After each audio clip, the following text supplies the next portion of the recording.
They called them humans, a bipedal, carbon-based species from a minor spiral arm of the galaxy. Primitive. Emotionally volatile. Physically unimpressive. That was the consensus report filed by the Galactic Research Council after first contact. The species lived on a single Class M planet, with no colonies beyond their own moon, limited interstellar capability, and a laughably short, recorded history. Barely a few millennia of civilization. And yet, there was something oddly compelling about them. The initial scouts observed their behaviors from orbit and compiled what they believed was a comprehensive psychological profile. Their findings were passed around the galactic databanks like an amusing curiosity. Humans, it seemed, laughed far too much, got offended over trivial things, and cried while watching fictional stories. They danced at funerals, celebrated violence in games, and sang lullabies while harboring weapons capable of destroying their own species multiple times over.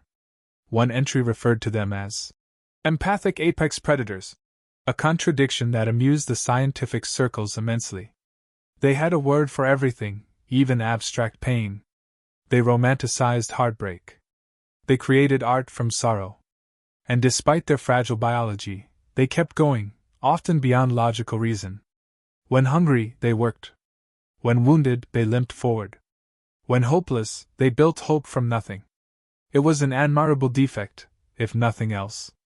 The archives documented case after case where humans defied all rational patterns. Soldiers dragging comrades through fire with shattered limbs. Explorers laughing as their oxygen dwindled. Entire populations rebuilding cities from ash because giving up wasn't an option.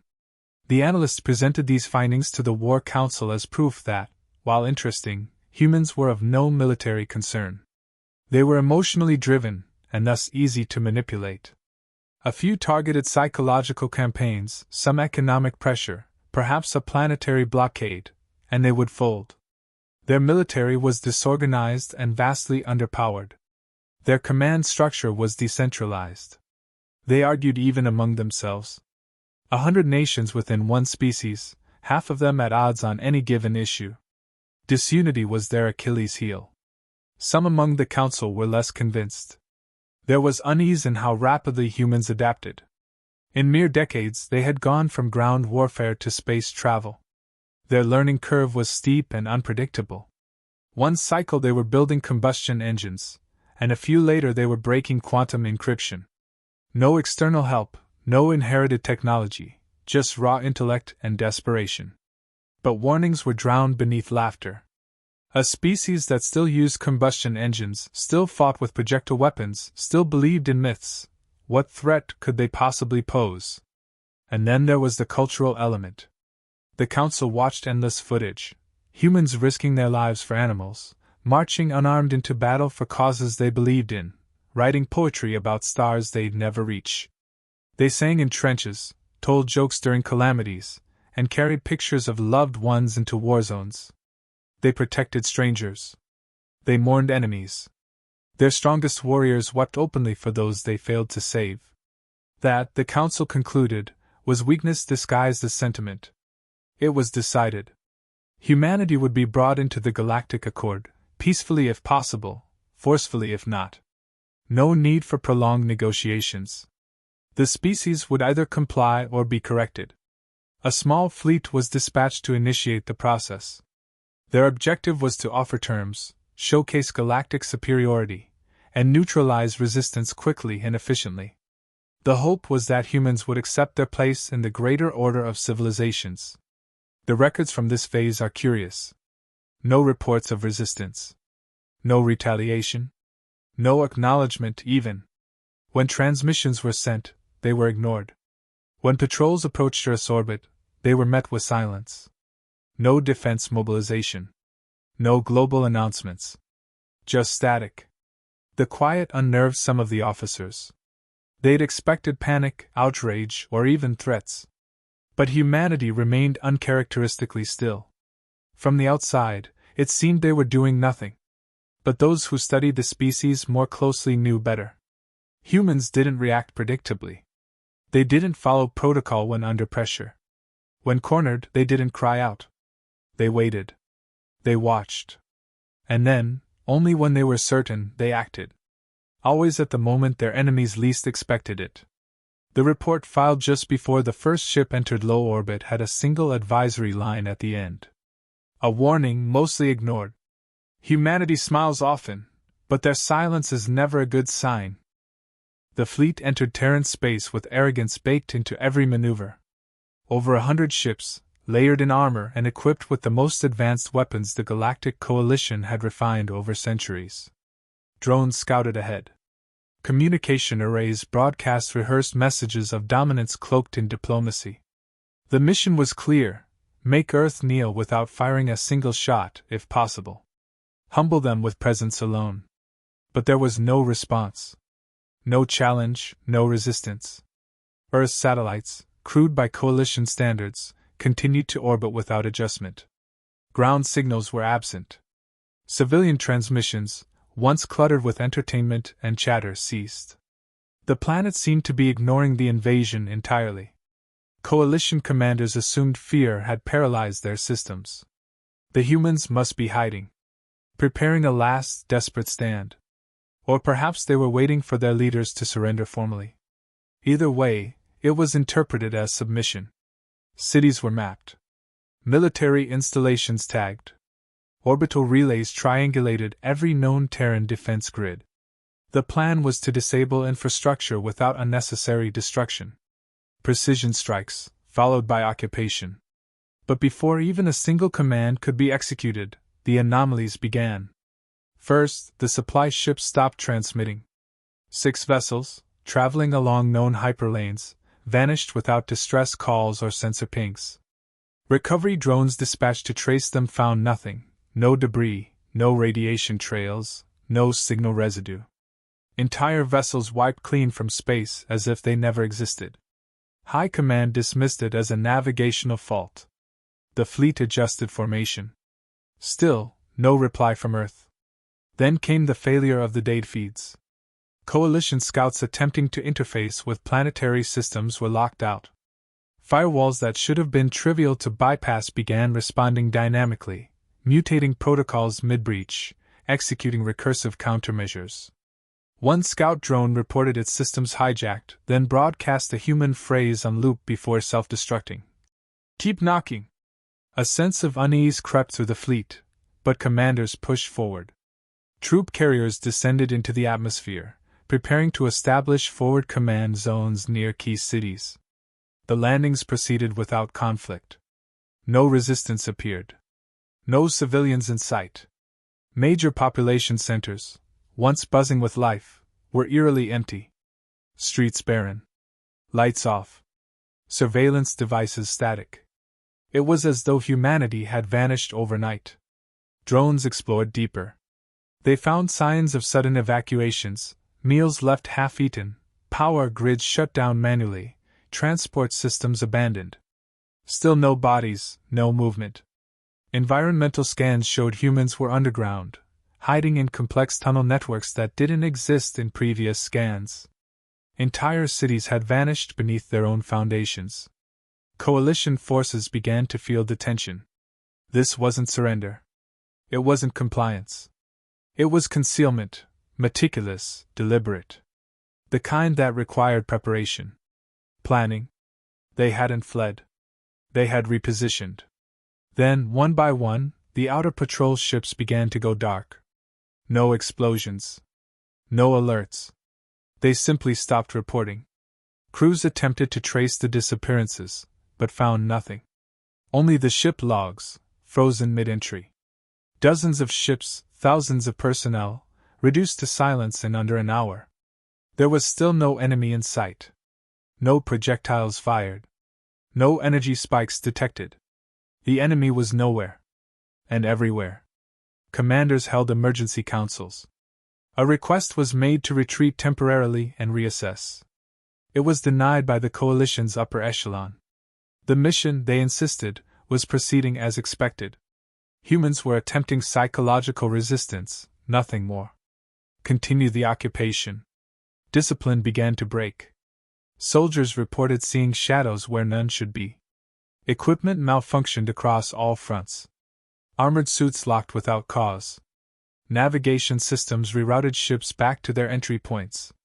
One commander's ship rotated in orbit slowly until its own engines cooked the life support. They found the crew frozen in silence, staring at blank monitors. No signs of struggle. Just stillness. The only message humans had sent since the fleet arrived was picked up days later by a deep space array near Jupiter. It wasn't encrypted. It didn't even try to hide. A single-line transmission pulsing across open frequencies. "You should have left." Coalition leadership tried to frame it as desperation. But the personnel on the ground knew better. It wasn't a plea. It wasn't a threat. It was a statement of fact. They noticed it during a systems recalibration over Mars. A Terran vessel, unmarked, small, obsolete by galactic standards, drifted into sensor range. It sent no broadcast, bore no shield signature, emitted no readable energy pattern.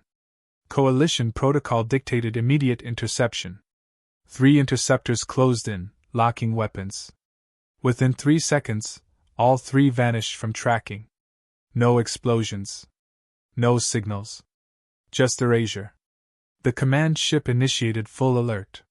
Remaining squadrons deployed to triangulate and neutralize the contact. Surveillance systems flooded the area, probing every micron of space. The human vessel remained motionless. It didn't flee. It didn't defend. It simply floated. Fleet Command issued a warning shot. A low-level energy burst meant to disable electronics without structural damage. Before the pulse fired, the command ship lost power. Engines died, comms failed, lights flickered, gravity reversed. Hull integrity held, but control was gone. 10 seconds later, every crew member's personal implant activated simultaneously, projecting an identical message directly into their visual cortex. First warning delivered. No second. Power returned. Life support stabilized. But something had changed. They weren't observing humanity anymore. Humanity was observing them. Simultaneously, at ground level, a reclamation team stationed in the ruins of Nairobi lost contact with HQ. The last transmission was a soldier reporting movement in a collapsed transport hub. No thermal signature, no footsteps, just movement. 2 recovery units dispatched found the site empty. Equipment abandoned. Bodies gone. Vehicles disabled with surgical precision. Their own troops, trained, armed, prepared, had been erased with clean efficiency. Soon after, coordinated attacks began. Not mass assaults. Not armies. Surgical strikes. Isolated units, 2, sometimes 3 operatives, penetrated secured zones, bypassing high-tier security without triggering a single alarm. They destroyed supply caches, disabled weapon platforms, corrupted command logs. Every strike was logged after the fact, silent, rapid, flawless. Drones recorded only the aftermath. Never the attack.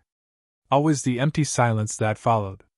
Recovered footage from a disabled orbital station revealed the first direct image. A single human operative, clad in matte black exosuit, emerged from a vent 2 meters wide. He moved like liquid, no wasted motion, no hesitation. 4 guards watched him. All fired. He dropped all of them before the 3rd pulled the trigger. No emotion. No pause. Then he turned to the camera. And smiled. The image was reviewed across the fleet. Officers who had studied humans for cycles suddenly understood they had studied the wrong things. Their analyses focused on culture, emotion, diplomacy. None had considered the depth of what humans became when those layers were peeled away. What emerged wasn't madness. It was discipline honed into instinct. Violence shaped by reason. Within hours, similar attacks erupted across every occupied zone. Medical bays were hit. Ammo depots ignited. Tactical AIs infected with logic paradoxes. Pilots began reporting hearing voices during flight operations, whispers repeating coordinates, countdowns, their own names. Ships changed course mid-navigation without explanation. Engineers swore their tools moved when unattended. Commanders began sleeping in shifts, fearing what came in the dark. What made it worse was the lack of pattern. No formation, no strategic center. The attacks weren't designed to win battles. They were designed to break morale. And they worked. Squads abandoned their posts. Officers resigned mid-operation. Some locked themselves in storage bays, refusing to leave. The fleet's outer ring collapsed inward. No orders were followed unless verified by 3 separate sources. Paranoia replaced protocol. Then came the message. It wasn't intercepted. It was delivered, live, across every command console, HUD visor, and encrypted channel. Not broadcast, but embedded directly into systems thought untouchable. A human voice, unemotional, steady, speaking clearly in perfect coalition dialect. You wanted a war. We gave you a chance to turn back. You burned our homes. Now we burn your pride. You will learn who we are by what we leave behind. No counter-response was issued. Coalition protocol advised disengagement. But retreat paths were blocked. Not by force, but by data. Every exit route was laced with human-controlled satellites, armed not with weapons, but with jammers, decoys, signal loops. Ships fleeing disappeared into false gates and never returned. Trapped without knowing where the exits had gone. What had begun as an invasion was now a slaughter of expectation. Not with overwhelming firepower, but with mastery of uncertainty. The humans hadn't snapped with rage. They'd calculated it.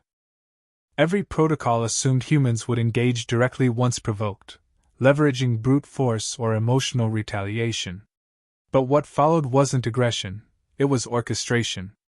The coalition began witnessing a form of warfare that didn't mirror any galactic doctrine. Territory wasn't being contested, it was being transformed. Skirmishes didn't happen in physical zones, they happened in data, in atmosphere, in perception itself. Coalition ships began reporting systems corruption without origin. Navigational data rewrote itself mid-journey, redirecting vessels into asteroid fields or back into fleet formations. Communications desynced, causing delays that fractured unit cohesion. Automated drones returned with false reports, misidentifying friendly zones as hostile, rerouting convoys into ambushes that left no bodies, only ashes and static. But nothing showed signs of traditional hacking. The source code hadn't been rewritten. It had been misled. Human cyber warfare wasn't linear. It behaved like a living organism, changing patterns, evolving code mid-execution, hiding in subroutines long after supposed removal. What began as minor interference turned into full operational collapse. AIs managing fleet logistics began drawing abstract diagrams instead of status updates. Medical bots administered lethal doses, believing vitals were hostile signatures. Defense grids fired on their own satellites. Attempts to deploy new systems failed. Supply ships dispatched from coalition outposts were intercepted before crossing the Terran border. Not by fire, but by silence. Transponders deactivated. Navigation trails severed. Every trace gone within minutes. Those who survived capture were returned, days later, with implants surgically removed and memories scrubbed clean. No interrogations yielded results. Every question was met with the same phrase. They already knew we were coming. Biological warfare followed. Coalition species began experiencing symptoms unexplainable by any medical database: neurological dissonance, memory looping, severe empathy surges. Soldiers broke down mid-mission, overwhelmed with artificial emotional feedback. Some experienced hallucinations of loved ones they never had. Analysis revealed exposure to microscopic Terran spore clouds, genetically engineered organisms that mimic neurotransmitter responses. Not fatal. Not contagious. Just enough to disarm logic with emotion. Entire battalions rendered non-functional without a single human ever approaching. Environmental sabotage escalated. Terraformers deployed by the coalition were found reversed. Planets began undergoing rapid biome shifts incompatible with coalition physiology. Deserts bloomed forests. Oxygen levels fluctuated to extremes. Gravity shifted subtly, enough to cause long-term disorientation. Human engineers had tampered with atmospheric cores months before the invasion began. They hadn't waited for war. They had prepared for it. Infrastructure was turned against its creators. Coalition bases, built atop assumed neutral ground, began suffering collapse. Foundations destabilized by precise seismic pulses. Energy grids overloaded with feedback loops triggered by passing satellites. Even the architecture betrayed them, doors that refused to open, walls that narrowed without mechanical cause, ceilings that vented without prompting. Human infiltration wasn't limited to people, it extended into systems, into environment, into the logic of function itself. All attempts to establish safe zones failed. No location remained secure. Not because humans attacked every stronghold, but because each place transformed into something alien. There were reports of coalition personnel locking themselves in empty rooms, unable to explain why the walls appeared closer each hour. Audio recordings captured whispers in Terran dialect playing on loop through ventilation systems. Psychological warfare had become physical. Fear wasn't spreading, it was being engineered. Coalition Command attempted to reach out for negotiation, sending encoded transmissions offering ceasefire and discussion. No answer came. Instead, their own words were replayed back to them, slightly distorted, across their own internal comms. Every surrender offer became a reminder that humans had already heard it. Not intercepted, received. Long before it was sent. Diplomatic ships vanished en route. Not destroyed, misplaced. Tracked across gravitational fields, their trajectories recorded, then simply lost. Fleet Command ordered fallback. Extraction protocols initiated. But the star maps had changed. Coordinates no longer aligned with reality. Navigation AI refused new inputs, insisting the Terran boundary had shifted. Maps reprinted themselves in red, with one phrase now embedded across every known escape path. "You are still inside." That was the moment the coalition understood the war wasn't being fought for land, resources, or dominance. Humans had never intended to hold territory. They weren't defending planets. They were dismantling the idea of occupation entirely. Every system that entered their domain, digital or physical, became part of their control. Not by invasion, but by absorption. The humans hadn't declared war. They had rewritten it. They came not as conquerors, not as invaders, but as a reminder. When the final Terran fleet arrived, there were no grand maneuvers, no warnings or dramatic declarations. Their ships appeared in perfect silence, thousands of them, arranged with surgical precision, surrounding every major coalition world, every command hub, every gate leading out of Terran space. No weapons fired. No transmission was sent for hours. The galaxy held its breath. When the message finally arrived, it didn't come through coalition channels. It appeared directly on Neurolinks, burned into civilian terminals, etched into ship hulls, and broadcast in the minds of every being capable of thought. There was no sound. Just words. "You forced our silence. You demanded our patience break. This is not vengeance. It is memory." Coalition leadership scrambled for responses, offers of peace, desperate apologies, promises of withdrawal, reparations, anything to slow what felt inevitable. But none were acknowledged. The Terran fleet remained motionless, each vessel parked in strategic deadlock. They didn't attack. They didn't speak again. Their presence alone became the message: we don't need to destroy you. We already could. At first, many assumed it was a bluff. That no action would follow. Then the deactivations began. One by one, the Coalition's oldest institutions lost function. Interstellar trade routes collapsed overnight. Banking systems were crippled by cascading code anomalies. Historical archives rewrote themselves with corrupted entries. Council meeting halls experienced full neural blackouts, rendering delegates speechless mid-debate. Every piece of technology not made by Terrans began to rot from the inside. Not through violence. Through obsolescence. Then came the isolations. Border worlds found themselves removed from star charts. Their coordinates vanished from memory, from digital logs, from historical databases. Entire regions became inaccessible, forgotten even by their own citizens. Terran systems had overwritten navigation algorithms on a biological level. Star pilots trained for decades found they could no longer recall routes they once flew daily. Even printed maps dissolved into blank parchment under active scans. Coalition command structures collapsed without ceremony. Not because they were attacked, but because no one could find them anymore. Names of commanding officers erased from identification tags. Fleet designations scrambled in official logs.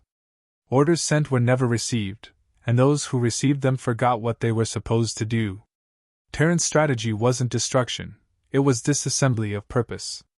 On one outer colony, an entire population awoke to find all signage, all text, all memory of galactic law gone. They didn't remember who ruled them. They only remembered fear. And the silence that followed. Then, for the first time since the invasion began, a human appeared. One vessel, smaller than the others, descended near the ruins of a former coalition command site. Its hull bore no markings, no weapons. When it touched ground, no one approached.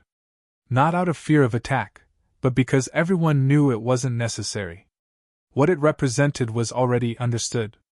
A single figure emerged, unarmed. They spoke only once, to no one in particular, and to everyone at once. You mistook our restraint for softness. You mistook our peace for passivity. You thought we forgot. We don't forget. The figure returned to the vessel. The ship left. Nothing more happened that day. But from that moment forward, the galaxy changed. Maps were redrawn. Borders shifted without conflict. Terran space became legend. Not through treaties, but through unspoken understanding. No fleets approached its edge. No exploration missions attempted passage. Entire civilizations rerouted their expansion away from Earth's shadow. Trade recovered in time. Systems rebuilt. But fear remained, not of war, not of weapons, but of attention. The fear that humanity might notice again. Diplomatic requests continued for years, none answered. Terrans spoke to no one. They made no demands. Their systems remained closed, their people unseen. Yet they were present everywhere. In silence. In systems that no longer behaved predictably. In stars that shimmered differently when charted. In thoughts that emerged without origin. A phrase began to circulate across the stars, passed from one species to another, never recorded officially, but understood universally. They didn't fight back. They corrected the mistake. And so, the greatest military in the galaxy, the most advanced alliance in known space, learned its final lesson: never mistake warmth for weakness. Never confuse kindness with ignorance. And above all, never assume that a quiet species has forgotten the fire they carry. Because once humans decide to remember, the galaxy remembers with them.